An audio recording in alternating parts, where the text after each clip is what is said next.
Join me today as we do a brief wrap up of the Halloween franchise retrospective that you've hopefully watched.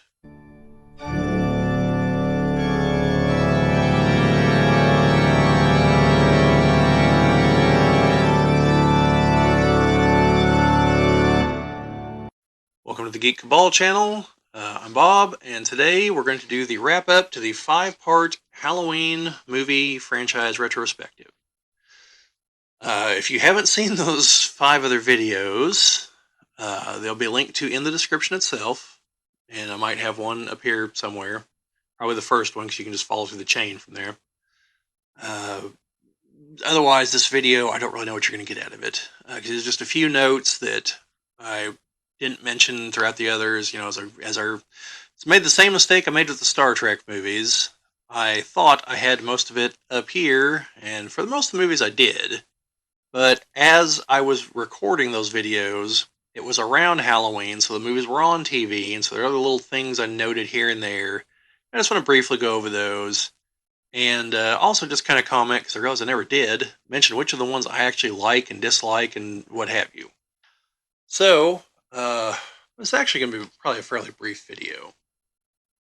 But one of the things I noticed that I never noticed this before without really watching the movie for the intent of taking notes and things like that, is that the two primary characters, which even there, it's debatable if the main character is supposed to be Laurie or Dr. Loomis, because they both have their own plots going through the movie, and I think Laurie gets more screen time, but I would honestly have to sit there and run a stopwatch or something, because there's a lot of time that neither of them are on screen.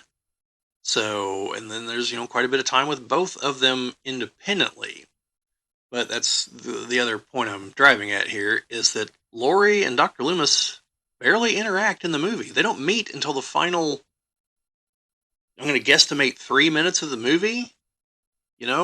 Maybe even the final 2 minutes of the movie, because Laurie and Dr. Loomis have not interacted until Michael Myers is strangling Laurie.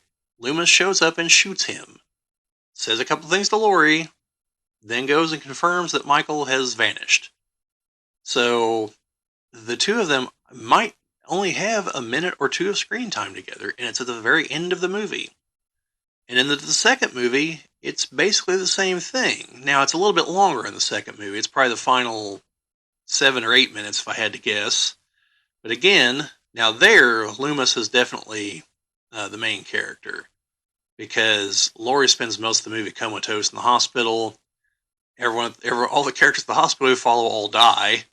So Loomis would by default be the main character, but you still get a lot of random screen time from a whole bunch of people who ultimately die.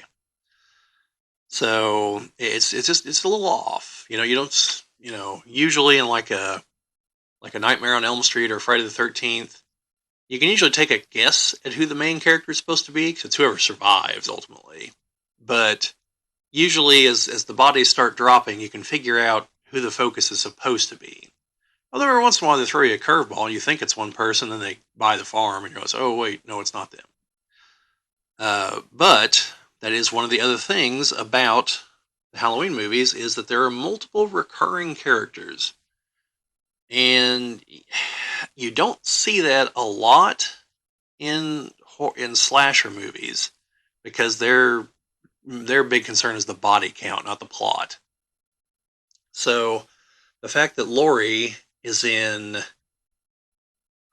7 of the 13 Halloween movies. Now, one of those is very briefly, but she's still there. And Dr. Loomis is in 5 of the 13.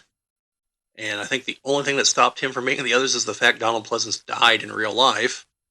So, other than probably the Scream franchise with Neve Campbell's character and Courtney Cox's character, other than that, because even spoiler, if you haven't seen the more recent Scream movies, David Arquette did finally die in, I think, part 5. Uh, yeah, you had recurring characters throughout the Scream franchise, although they start dropping. But in, like I said, in Halloween, you have Laurie is in a number of the movies. Dr. Loomis is in a number of the movies. Then you have, I want to say, the sheriff from the first movie. He's in the second one for a few minutes. Then one of his deputies takes over, and then we don't see him again until Halloween, the 2019, 2018. I think it's 2019 Halloween, or it's Halloween Ends. It's one of the two. He's back, as one of the deputies, and obviously much older at that point because it's 40 years later. But it's the same actor, so it's obviously the same character. Then you have Jamie is in three of the movies, different actress in the third one. So you have a number of, like I said, a number of recurring characters who a number of them don't die in the movies. So, and some of them do. Some of them do and come back. In the case of Laurie, died in part 8, shows back up in the 2019 one, the different branch of the timeline. So that's somewhat unusual for slasher movies. Now, other genres of horror, not so much, where you end up following the same characters through certain circumstances. But for slashers in particular, there's just like, I think other than, I think like in Friday the 13th, there's one character that's in a few of them. Tommy, I want to say Tommy Jarvis. Then maybe the old man who's like, "Oh, you're all gonna die," riding around on his bicycle. I think he makes it into a second movie before he gets killed. But that's pretty much it. Other than that, the killer is the recurring character. So yeah, you don't have that here. You have a number of characters that come back and don't die. It's just odd. Uh, and then finally, because I don't know exactly what YouTube's rules on all this are, and so I'm kind of treading lightly here for until we figure it all out. So I can't play you the song, but the theme song to Halloween is very iconic. It's very well known, and it's used in a number of the movies. I think all of them. I think even the third one has parts of it in it because the movie's playing in the background at a few points.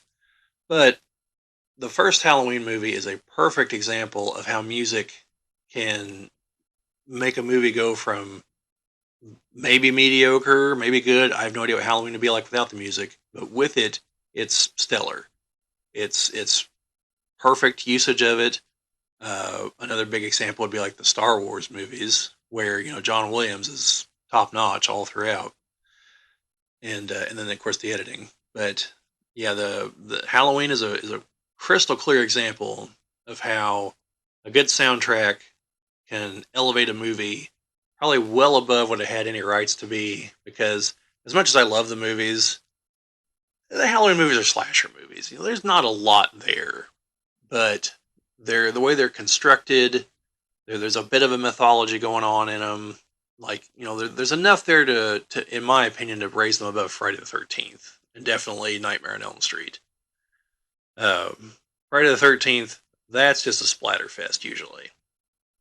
And hey, you're into that. That's perfectly fine. I watch the Friday the 13th movies. I'm one of those few people who thought Jason X was awesome.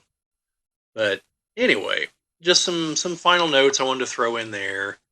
Uh, I believe that's. Oh, right. I was going to mention which ones I actually like and dislike, and etc. I will go ahead and tell you, I don't think any of them are bad. I do think some of them are a little lesser than some of the others. 3 has to be judged on entirely different criteria because it's not the same as the rest of them. The 2 Rob Zombie movies are their own thing, so it's kind of hard to judge them against the rest of them. They're far more violent, but that's mainly it. The second one, had the guts to try to go its own way, so I give it credit for that. I do think the 3 new ones are all good. Even the third one, which got a lot of flack, again, it tried to do something different, and I give it credit for that. So overall, I like all of them. Um, if any of them are probably a weak entry, it's probably part 8, which definitely was a let's wrap up Laurie's storyline in the first 5 minutes, and then let's just go with some random plot that just comes out of left field. And yeah, it's a weak entry into the series. There's no real way to beat around the bush on that one. But other than that, I mean, I watch all of them every Halloween.